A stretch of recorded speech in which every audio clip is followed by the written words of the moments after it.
Welcome again, guys. Welcome back. Welcome back into the live. I am here with you all. All right. So, a chapter a day keeps the devil away. That is for the Bible. But a chapter a day of of um of this book, Grace Under Fire, will a chapter a day of the book, Grace Under Fire, will get us finishing the reading of this book in the next few days. Now, today we are Today we are going to be continuing the reading of the book. I think I wrote chapter 28 on there, but we are not on chapter 28 actually. We are on chapter 29. I'm going to have to redo that afterwards. That we are on. I notice I have a page that's folded here. Actually chapter 30. Guys, you all are going to have to forgive me. Please forgive me, my lovely people. We are on to chapter 30, actually, of the book Grace Under Fire. And I remember last time when I read a part of chapter 30. We weren't finished reading chapter 30 because that day I was tired. Yeah, so I didn't finish reading chapter 30. So I read it until halfway. Now, for those of you who have been following me as I've been reading this book, we we saw where Isabel and Michael are in Scotland. They're trying to find the place Glen McKenna that was bequeathed to Isabel. And in talking to the locals, they have found out a lot of information about the people who now live in the place and the people who are claiming ownership to it, the people who are trying to eliminate Isabel so that they can eliminate their competition for the place, and much more they are discovering as they are trying to stay safe. I tell you, it is a blessing that Michael decided to go with Isabel, not to go with her, but to go after her in Scotland. Because if it was for Isabel alone, Isabel would probably have been killed already. They would definitely have found her already. But because of Michael and in his intuitiveness and his knack for safety and throwing off any potential stalkers off their trail, Michael is doing a great job at keeping Isabel safe. And I'm so glad that he went, and their love is blossoming. I'm not sure if it is love or just their romance is blossoming. And so when the author interjects into the story with a little bit of romance, it adds some flair to the reading. And I am enjoying it, and I hope you all are enjoying it as well. So let us continue with the reading. Donald Gladstone wasn't at all what Isabel expected. The solicitor had a nice smile and a quiet voice that was at odds with his size. The man was at least 6 feet 7 or 8 inches tall and built like a linebacker. He was younger than she had imagined, probably in his early to mid 50s. His cheeks were ruddy, his handshake was firm, and his piercing grey eyes didn't seem to miss much of anything.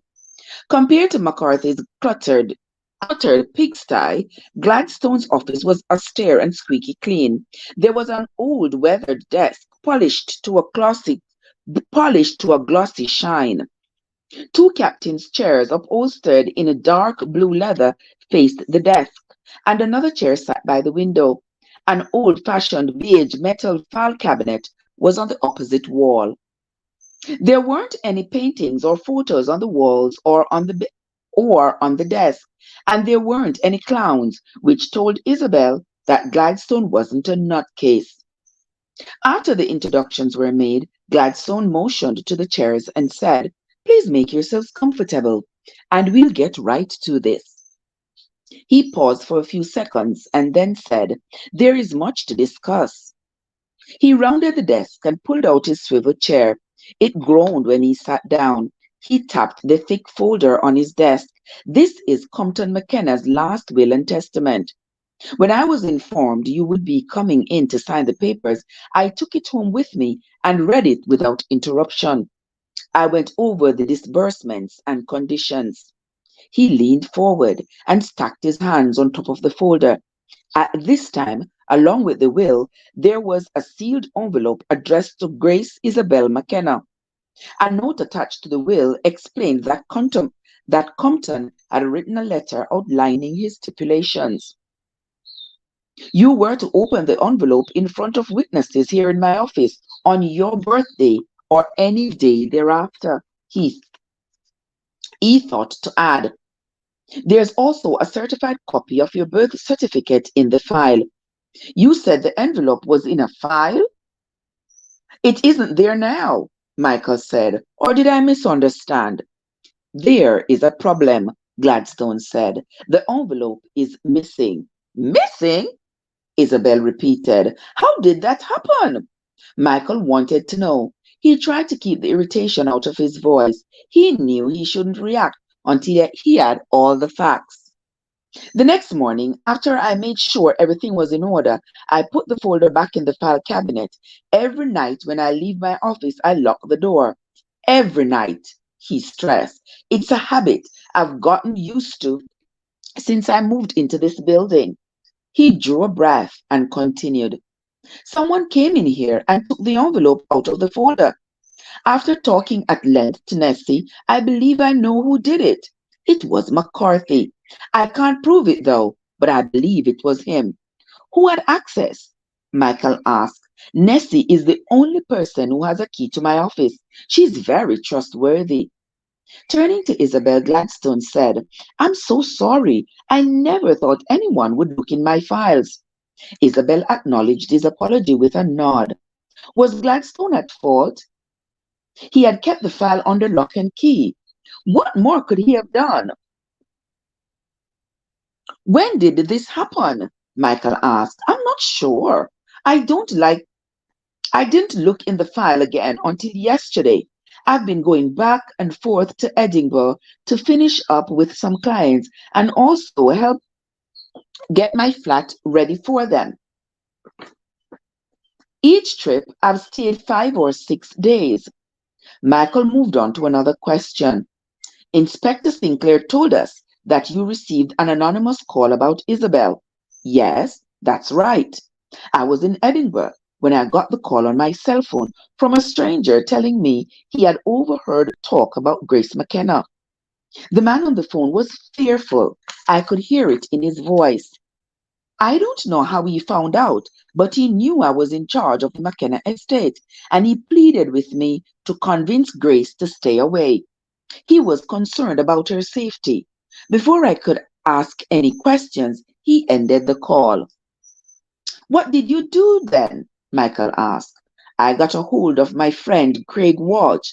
I had talked to Isabel when I took over for Mr. McConarthy and notified her that I was her solicitor and would facilitate the terms of McKenna's will.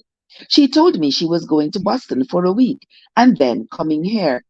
After that disturbing call from the stranger, I had to do something. I knew Isabel was probably on her way to Boston by then, and so was Craig. I had spoken to him a couple of days before and knew he was flying up to Boston to visit family. I told him about the call and my worry for Miss McKenna, and so he agreed to look in on her and talk to her about the possible danger. I thought I might be overreacting. There wasn't any actual threat, but I felt compelled to warn her all the same. You can imagine my distress when I was contacted by the FBI and was told that someone was trying to kill Miss McKenna. I now know I should have immediately gone to the authorities. It was a terrible mistake on my part. I didn't know any of this was happening until I was contacted by the FBI a couple of days ago.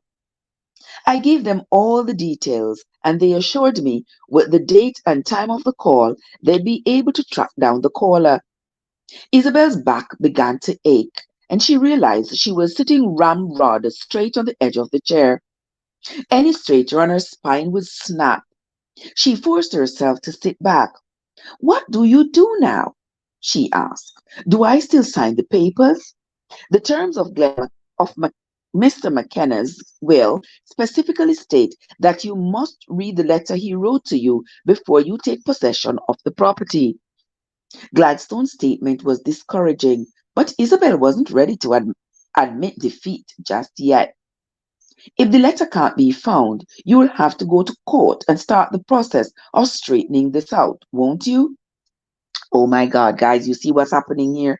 There's always a wedge thrown in Isabel's plans. So there is a letter that her uncle left for for her. He wants her to read the letter before she takes possession of the property that he has willed for her.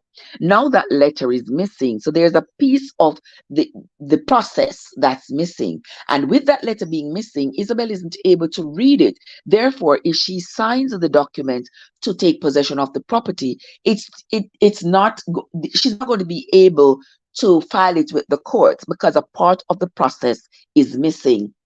Now, what does she do? Let's continue reading and find out. It could take years, and by then, Arcos will have made himself king of the manor, drive everyone off the land, and made a deal with the Patterson vultures to build hotels and water slides and other God knows what else on the property. Turning in all directions, she scanned the office. We have to find it.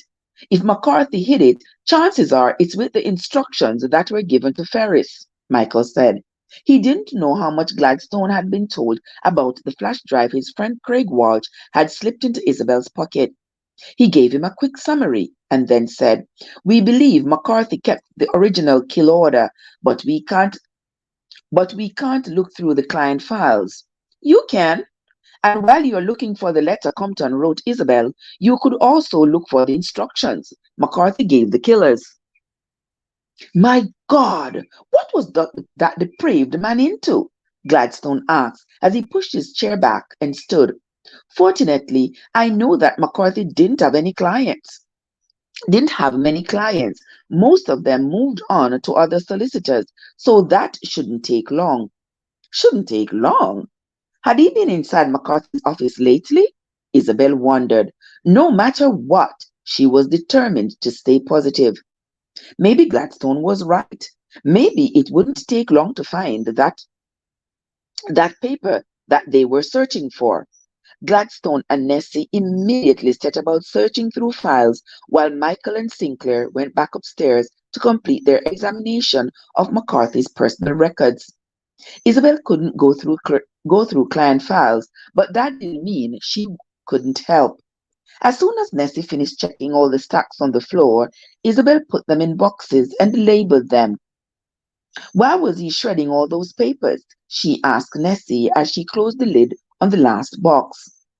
Most are old reports he didn't use anymore. From comments Mr. McCarthy made, I got the feeling he was expecting a windfall and was going to retire. I don't believe he liked the law very much.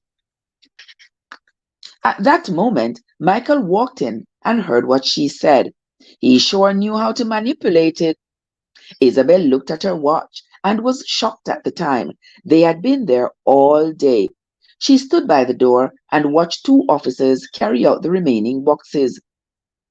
Where hadn't they looked? The desk, the desk was completely empty. Every paper in the file cabinet had been examined, and even the papers in the shredder had been bagged and tagged. She had done that on her own. Her thought was that maybe someone would take the time to take the shredded pieces back together. She'd do it if no one else would. You know, guys, that's what I was thinking. I was thinking that if he shredded the paperwork, if someone sat there and tried to put the pieces of paper together, shredded pieces of paper together, they might be able to see what he had shredded. Isabel realized she was becoming desperate. She couldn't help it. She had such a strong feeling those papers were hidden somewhere in this office. Where else could they be? Reality eventually smacked her upside the head. All of this searching could be futile. What they were looking for could be in any of the hundred of places. McCarthy could have mailed them to someone to hold for him. He could have placed them in a security box at the bank. He could have buried them in his backyard. The he could have went on and on and on. Sinclair seemed to be as frustrated as she was. Maybe he did shred them. Michael shook his head. I don't think McCarthy destroyed the kill order or the envelope with Compton McKenna's letter. Keeping them gave him great leverage. Gladstone picked up a pile of folders. I'll take these and put them in my file cabinet. I have a client coming in for a late appointment, so I'll be in my office. Nessie stood and brushed the pieces of shredded paper from her skirt. I'll be going home, if that's okay. Of course it is, Sinclair said. Isabel took Nessie's hand. Thank you so much for your help. We couldn't have looked through any of this without you. Nessie blushed at the praise. I hope you find what you are looking for, she said. Isabel stayed with Michael and Sinclair in McCarthy's office. She wasn't quite ready to give up.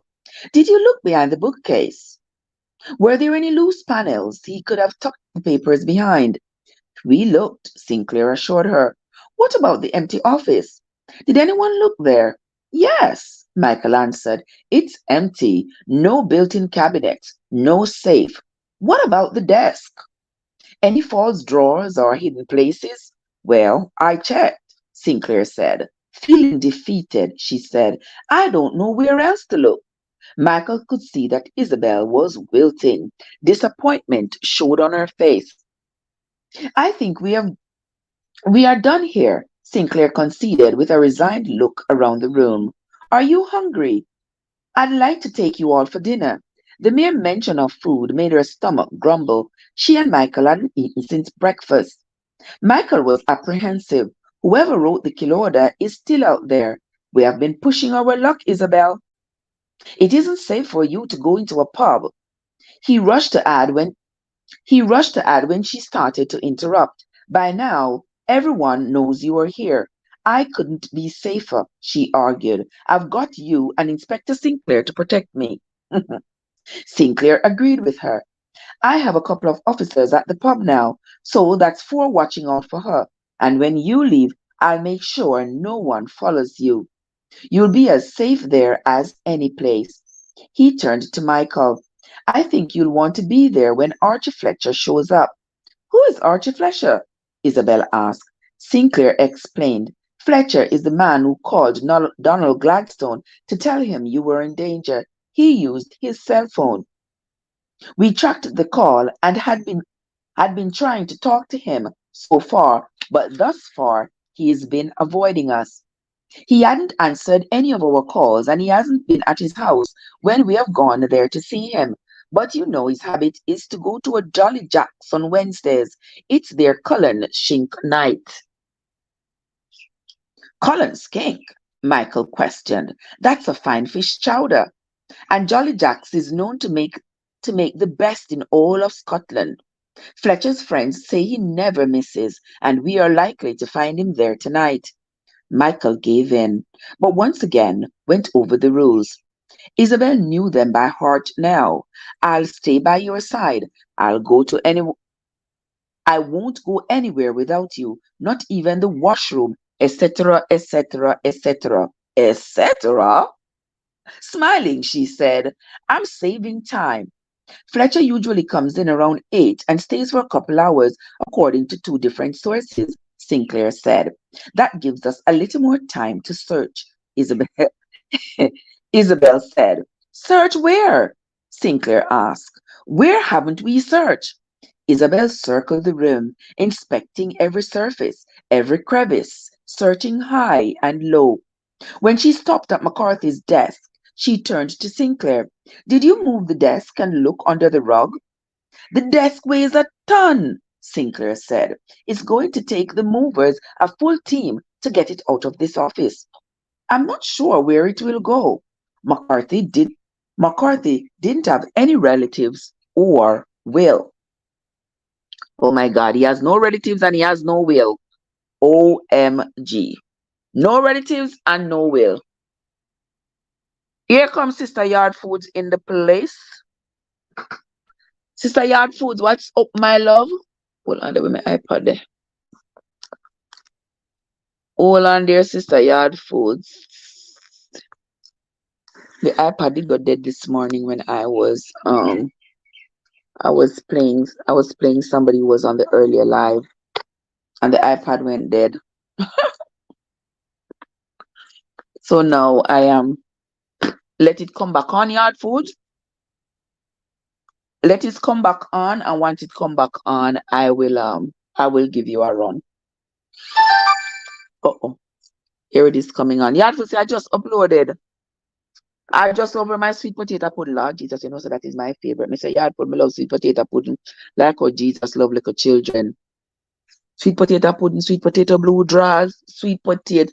The only me love roast sweet potato. I mean, our kind of sweet potato we use make pudding. Me love it roasted, but me don't love the American sweet potato.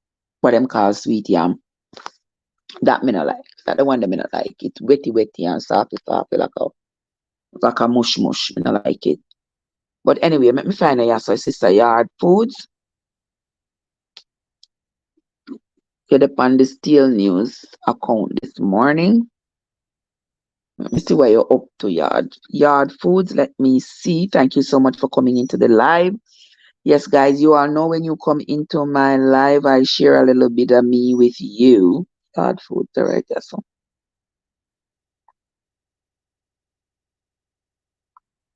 Okay, yard foods, a yellow belly sweet potato. I'm hope my channel has something to look like one stew peas, pata stew peas, red peas soup or something like that.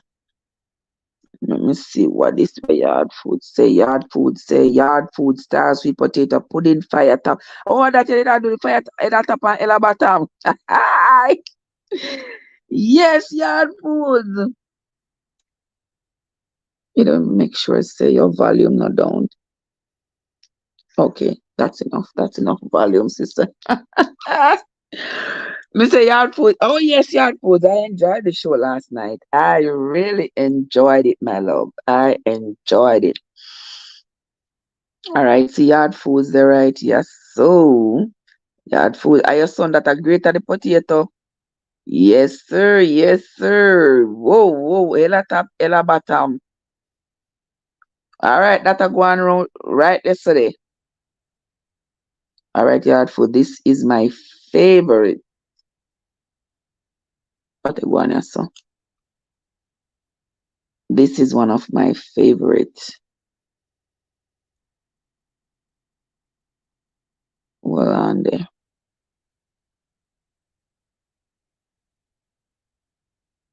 Okay.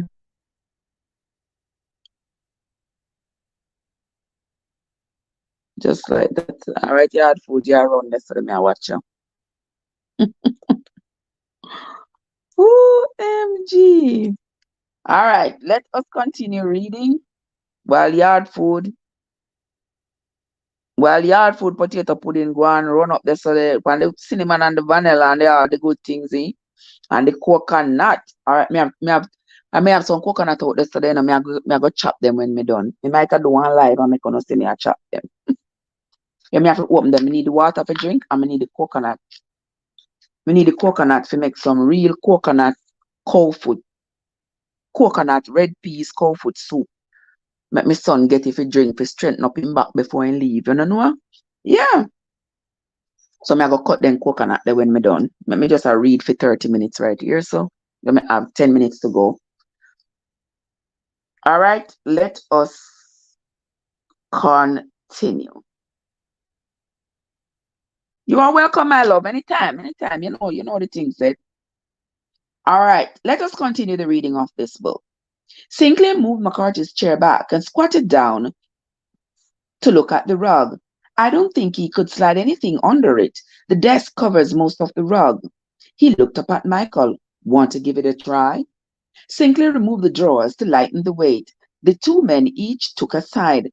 Gripping the edges of the desk, they bent down and, throwing all their strength into it, hoisted the desk just high enough to inch it off the rug. Dust flew up as they rolled the rug back, and there it was, a large yellow envelope. For a few silent seconds, they just stood there amazed. Can you believe it? Can you believe it? The man hid the envelope underneath the rug, underneath the heavy desk. Oh my God. That's what you see when you are searching, When you're searching for something, nowhere is off limits. Because the same way the person who is hiding the thing might think of hiding it in a place where you might not look, is the same way you need to look in a place where you might not think it was hidden. Oh my God. For a few silent seconds, they just stood there amazed. None of them could figure out how McCarthy got the envelope under the massive desk. Sinclair opened the envelope and emptied the contents on top of the desk. Several folded pieces of paper fell out. The first paper he opened was a kill order. Oh my gosh! Instructions and Isabel's itinerary were printed in black ink on plain white paper. Sinclair carefully placed the paper into a plastic evidence bag and sealed it to take it to the lab. Too bad it wasn't signed, Isabel said. Sinclair's indrawn breath sounded more like a gasp. He had unfolded another piece of paper, and whatever he was reading shocked him. What is it? Michael asked. You wouldn't have heard about the Willie Croft. You wouldn't have heard about the Willie Croft case here in Scotland, all about theft of government funds. With all the evidence against Willie, he was convicted and sentenced to a long term. He looked at the officer holding the evidence bags and said, he didn't do it. The proof is right here. My God! Those papers went into another evidence bag. Compton McKenna's letter was on the bottom. The seal on the envelope was torn, but the letter was intact. Michael used his cell phone to take a photo of the letter. Gladstone returned in time to hear Isabel read what Compton had written. The letter was as cold and unfeeling as Compton McKenna had been. There wasn't a salutation. Yes, I have to take up the boys them. Yes, man, yard food. I have to take care of them. I have to take care of the boy. Me I go make one potato pudding for him. Make one potato pudding. Me I have to go load him up with good food for him back. Because between me and you, the penny them not go on with nothing. Now. Me I beg them one grandson and they not give me. So it look like me have to go. Me son never hear me. Like, ma, you keep talking about getting a grandson. You see what the woman them a do with people boy pitney out there? You see, that son is crazy. Actually, my two sons are crazy. I'm like, ma, you talking about you want a grandson. You don't see what the woman them out there I do with people boy pitney. You want them to do them something to your boy pitney them? Well, that depends to drop behind the couch. I'm moving. Okay. So to that end, my sons are not in a hurry at all. And I think my oldest daughter, I think she's so well. She give everybody nieces, nobody not give her none yet. So I guess I just have to wait. Maybe me not get one grandson till me a 60 or 70-year old. Who knows? But we will wait and see. So this is the letter that Compton McKenna had written for Isabel. Grace Isabel McKenna. I have been watching you and your sisters for a long time, and I have been surprised and even shocked by your progress and success. I find it amazing that you have flourished in spite of the unrefined environment you were raised in. Of the three sisters, I thought that you, the youngest, would have the most difficult pulling yourself up and getting out of an abysmal home life under the control of a backward, uncultured common woman. You hear the man, Facey? But you have surpassed my expectations. In the latest quarterly report, it was noted that you had decided to put the singing nonsense aside. It was also noted that history was your passion, and that is why I have given you Glenn McKenna. I would have left it to my nephews, but they have not proven themselves to be worthy of such a big quest and would only squander it. Scotland is rich with history, and I believe you will appreciate it. I have created a financial endowment for the upkeep of the land. This will ensure that its beauty will be maintained and my legacy will be sustained for generations to come. You will find all the pertinent information on the enclosed page. Your father and I had our differences when it came to preserving our family's heritage. There is nothing more important than upholding the prestige of our noble name, a name that has been highly respected throughout generations of our clan. It was my sincerest desire that your father would recognize his obligation to those who came before him. However, in choosing a wife of inferior lineage with no breeding and no regard for the high honor given to her with the McKenna name, he turned his back on me and all his ancestors. What a piece of something! I trust you understand the importance of the McKenna clan. I am giving you this land with just two stipulations, and the money designated to preserve the land is contingent upon your adherence to them. Both are equally important. First and foremost, you will not sell it.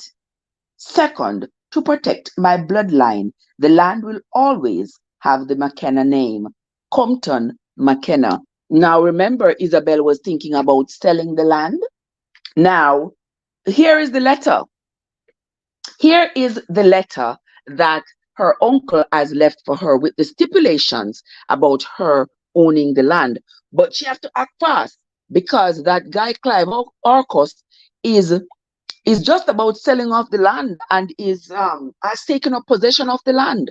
So Isabel has to act and she has to act fast if she needs to take possession of this land and do with it as her uncle desires. All right, that is the letter from Isabel's uncle to her. And so this ends the reading for this morning. When we come back tomorrow, we will continue with the reading of this book. We will be reading chapter 31, a chapter a day. We'll make this book finish in a few days. All right, so come back with me tomorrow, guys. Join me again tomorrow. Join me again tomorrow when we will be continuing the reading of this book, Grace Under Fire, by Julie Garwood. Now, later on today, we are going to be doing a live. I might end up doing this live on TikTok. I'm not sure, but we're going to do a live later on because we've got to talk about the newest law passed in Florida for forever alimony. That's what we're going to talk about. Forever alimony. I didn't know that there was such a thing as forever alimony. I thought alimony was just for at least a half of the duration of the marriage. So if you're married for 10 years, 5 years would be the maximum. I didn't know there was forever alimony, but apparently in Florida, there was a law on the books for forever alimony. So your spouse, after a divorce, your spouse would pay you alimony for the rest of your life. Forever alimony. I said, like that, like who come up with these laws? That's absolutely crazy. That money is never going to come to anything.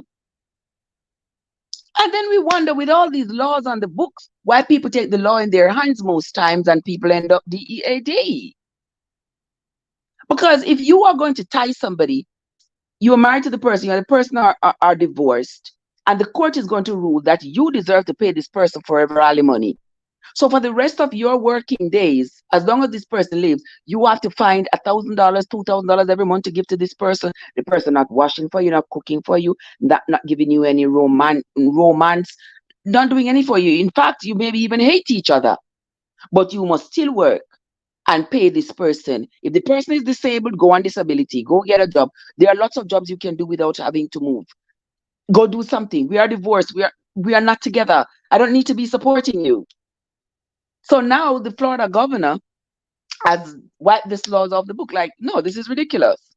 And to me, that sounds like a good thing for him to wipe off the books. But anyway, that's not what we're talking about now. We are going to be talking about that later on the live. So guys, go ahead, do what you do. Have yourselves a great day. And I will see you all later. All right. For those of you on TikTok, you can always check me out over there and the top. All right. See you all later. Yatpo says I only have boys. Oh, okay. Well, the boys will give you daughters. Don't worry yourself. I got a nice little mixture here. But anyway, we will talk later, guys. Have yourselves a great day.